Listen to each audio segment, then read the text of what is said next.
Central park, PN রোডে। Park? Okay fine, কাল 4টের সময়। 5টা। ওকে ডান। ঠিকই সন্দেহ হয়েছিল আমার। বনলতা দিদি, তুমি সেদিন থেকে কেমন মনমরা হয়ে আছো। ঠিক করে খাওয়া দাওয়া করনে, কথা বলনে। এমন মন খারাপের অসুখ আমি আগেও কারোর মধ্যে দেখেছি। ডিপ্রেশন বলে এটাকে, আমি জানি। ডিপ্রেশনে চলে গেছো তুমি বনলতা দিদি।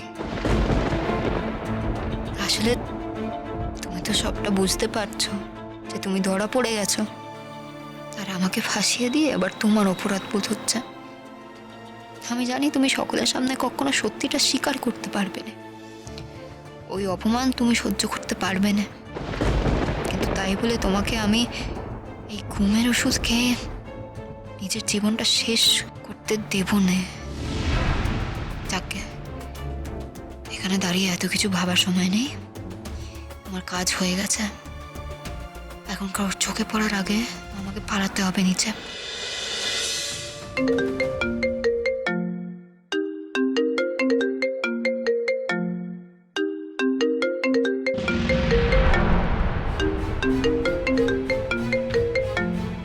এ কি সেই বদমাইশ লোকটা যে বনলতা দিদিকে ভয় দেখাচ্ছে?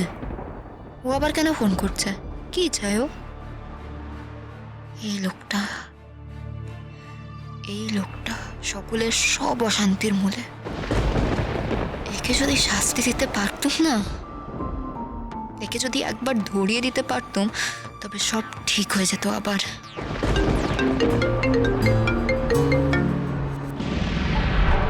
কি ব্যাপার বলো তো, বল না। আচ্ছা বাই দ্য ওয়ে, তোমার ওই অনুভব চ্যাটার্জি ছবিগুলো দেখে কি বললো? ঝগড়া অশান্তি হয়েছে নাকি? খুব বাওয়াল দিয়েছে?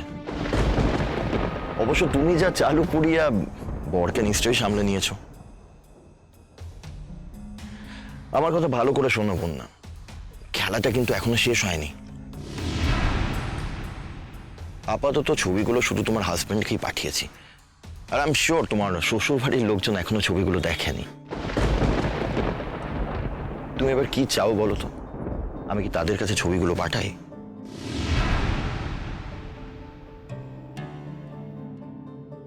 হ্যালো বন্যা। আরে কি হলো ডার্লিং, কুছ তো বলো। তুমি শুনতে পাচ্ছ বন্যা?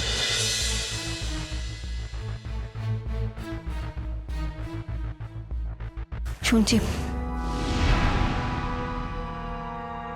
শোনো বন্যা, আমি তোমাকে জাস্ট আর 2টো দিন সময় দিচ্ছি। দেখা করবো তোমার সাথে। পথে এসো বন্যা, পথে এসো। কিন্তু শুধু দেখা করলে তো হবে না, খালি হাতে আসাটা না ঠিক ভালো লাগে না আজকাল। একেবারে সঙ্গে করে 15 লাখ নিয়ে আসবে। ওকে, তাহলে কাল দেখা করি। কোথায়? কেন, আমাদের ওই ক্যাফে? তাই না, সেন্ট্রাল পার্ক, পিএন রোডে। পার্ক? ওকে ফাইন, কাল 4টের সময়। 5টা। ওকে ডান। 5টায় সেন্ট্রাল পার্কে আমি কালকে থাকবো।